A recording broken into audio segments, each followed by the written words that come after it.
Assurément, la mise de la femme entre la maison et le bourricot est quelque chose qui a suggéré à plus d'un,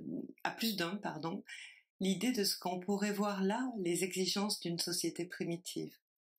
Des bédouins, des bicots, des ratons. Eh bien, je ne pense pas.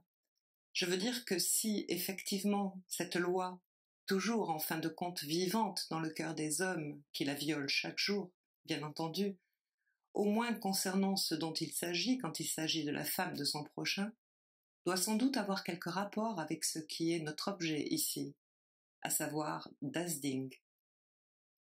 Car il ne s'agit point ici de n'importe quel bien.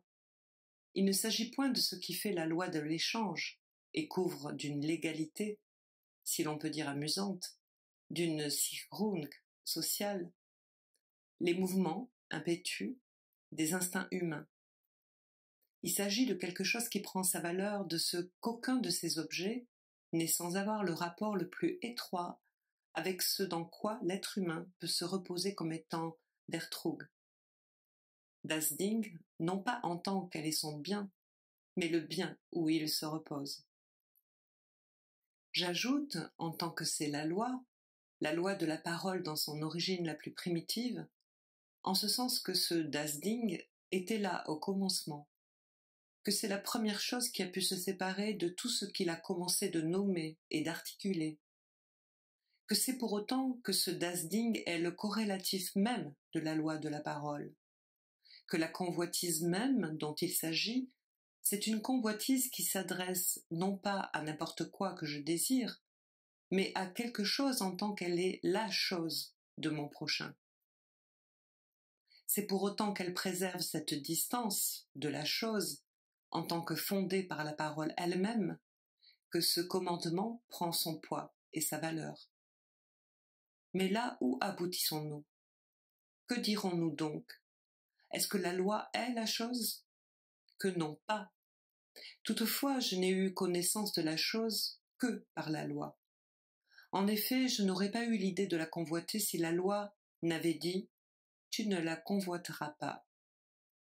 Mais la chose trouve, en l'occasion, produit en moi toutes sortes de convoitises grâce au commandement, car sans la loi, la chose est morte.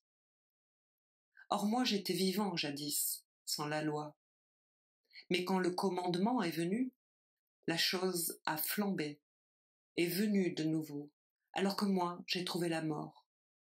Et pour moi le commandement qui devait mener à la vie s'est trouvé mener à la mort, car la chose, trouvant l'occasion, m'a séduit grâce au commandement, et par lui m'a fait désir de mort. Je pense que depuis un tout petit moment, vous devez, au moins certains d'entre vous, vous douter que ce n'est pas plus moi qui parle. En effet, à une toute petite modification près, j'ai mis la chose à la place du péché. Ceci est le discours de saint Paul concernant les rapports de la loi et du péché. Épître aux Romains, chapitre 7, paragraphe 7, auquel je vous prie de vous reporter. Quoi qu'on en pense dans certains milieux, vous auriez tort de croire que les auteurs sacrés ne sont pas une bonne lecture. À la vérité, quant à moi, je n'ai jamais trouvé que récompense à m'y plonger, et tout spécialement celui que je vous indique pour vos devoirs de vacances, vous tiendra pas mal de compagnie. Voilà en effet à quoi nous sommes amenés. Le rapport de la chose et de la loi ne saurait être mieux défini que dans ces termes. C'est ici que nous le reprendrons. C'est ici, autour de ces termes fondamentaux, que peut pour nous se poser la question de savoir si la découverte freudienne, l'éthique psychanalytique, nous laisse suspendus dans ce rapport dialectique du désir et de la loi. De ce qui fait notre désir ne flambait que dans un rapport à la loi, qui le fait désir de mort, qui fait que sans la loi, le péché, amartia, ce qui veut dire en grec manque et non participation à la chose, grâce à la chose seulement, prend ce caractère hyperboliquement, démesurément pécheur. nous avons à explorer ce qu'au cours des âges, ce que dans le nous, l'être humain est capable d'élaborer, qui transgresse cette loi, de transgressions qui nous mettent au désir dans un rapport qui franchisse ce lien d'interdiction, qui introduise, au-dessus de notre morale, une érotique. Je ne pense pas que vous deviez ici vous trouver étonné d'une pareille question, car après tout, c'est ce qu'ont fait très exactement toutes les religions, tous les mysticismes, tout ce que Kant appelle, avec quelque dédain, les Religionsschwachmeren. Il est bien difficile de traduire les rêveries, si vous voulez, religieuses. Qu'est-ce, sinon une façon de retrouver quelque part, au-delà de la loi, ce rapport à Das Ding? Sans doute y en a-t-il d'autres? Sans doute, parlant d'érotique, aurons-nous à parler de ce qui s'est fomenté au cours des âges, de règles de l'amour? Quelque part, Freud dit qu'il aurait pu parler dans sa doctrine qu'il s'agit essentiellement d'une érotique.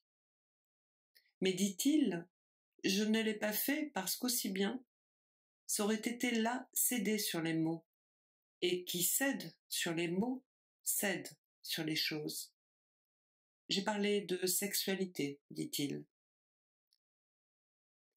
C'est vrai, Freud a mis au premier plan d'une interrogation éthique le rapport simple de l'homme et de la femme.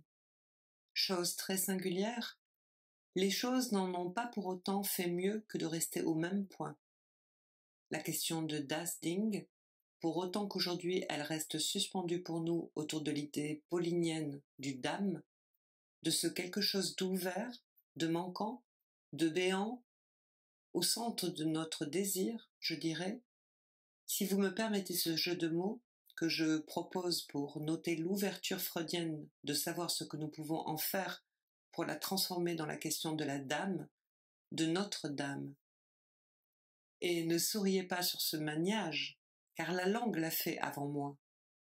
Si vous notez l'étymologie du mot danger, vous verrez que c'est exactement la même équivoque qui la fonde en français. Le danger, à l'origine, c'est domniarum, domination. Et le mot dame est venu tout doucement contaminer ceci qui fait en effet que lorsque nous sommes au pouvoir d'un autre, nous sommes en grand péril. Ainsi, l'année prochaine, essaierons-nous de nous avancer dans ces zones incontestablement périlleuses.